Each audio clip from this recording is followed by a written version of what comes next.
모텔에서 남성들이 잇따라 숨진 사건에 대한 경찰 수사 결과는 연쇄살인이었습니다. 경찰은 피의자 22살 김모 씨에게 기존의 상해치사죄가 아닌 살인죄를 적용했습니다. 애초부터 살해 의도가 있었단 겁니다. 결정적 단서는 김 씨 휴대전화에서 나온 챗GPT 사용 기록이었습니다.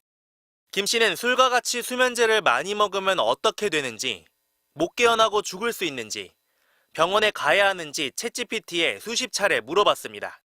매우 위험하고 사망에 이를 수 있다는 답변도 확인한 것으로 파악됐습니다. 검색은 지난해 12월 14일 첫 번째 피해자가 자신이 건넨 약을 탄 음료를 마시고 의식을 잃은 뒤부터 시작됐습니다. 이후 김 씨가 만난 20대 남성 2명이 지난달 말과 이달 초 모텔에서 잇따라 숨진 채 발견됐습니다. 김 씨가 사망 위험성을 충분히 알면서도 추가 범행을 저질러 남성 2명을 숨지게 했다는 게 경찰의 판단입니다. 경찰은 또 첫 번째 범행 이후 약물량을 늘렸다는 김 씨 진술도 살인의 고의성을 뒷받침한다고 봤습니다. 하지만 김 씨는 남성들을 재우려고 했을 뿐 죽을 줄은 몰랐다며 고의성을 부인하고 있습니다. 김 씨에 대한 사이코패스 진단 결과는 열흘 뒤쯤 나올 것으로 알려졌습니다. 경찰은 김 씨를 구속 상태로 검찰에 넘기고 추가 피해자가 있는지 계속 수사하고 있습니다. MBC 뉴스 공태현입니다.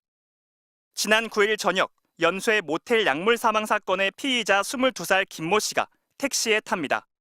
모텔에 함께 들어간 20대 남성은 이튿날 객실에서 숨진 채 발견됐고 두 번째 사망 피해자가 됐습니다. 그런데 김 씨가 모텔에 나온 직후 숨진 남성에게 카카오톡 메시지를 보낸 것으로 확인됐습니다. 치킨 주문하고 영화 보는데 갑자기 잠들었다며 기억날지 모르겠지만 음식 올 때쯤 깨우기는 했는데 자지 말라고 했지만 피곤한지 자려고 했다고 했습니다.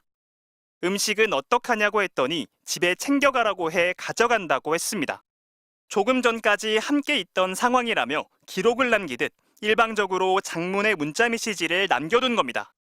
또 13만 원어치 치킨 결제도 숨진 남성이 자기 카드로 하라고 해서 그렇게 했다면서 택시 안 사진을 보내며 현금 다발로 택시비 주고 맛있는 거 사줘서 고맙다고 했습니다.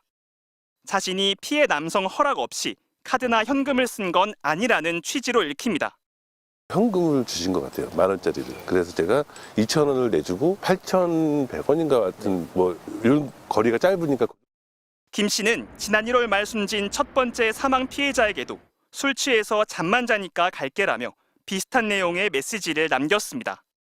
피해자들이 정신을 잃은 건 자신이 약을 탄 음료 때문인데도 그 얘기는 쏙 빼놨습니다. 범행을 부인하기 위한 알리바이를 만들어두려고 한 건 아닌지 의심되는 대목입니다. 김 씨는 음주 상태로 자신이 준비한 약을 먹으면 위험한 줄은 알았다면서도 피해자들이 죽을 줄은 몰랐다고 살해 의도를 부인하고 있습니다. 경찰은 국립과학수사연구원 부검 결과가 도착하는 대로 살인죄 적용 여부를 검토해 이르면 내일 사건을 검찰로 보낼 예정입니다. MBC 뉴스 이승현입니다. 지난 9일 저녁 남성과 모텔로 들어가는 연쇄 모텔 약물 사망 사건 피해자 22살 김모 씨.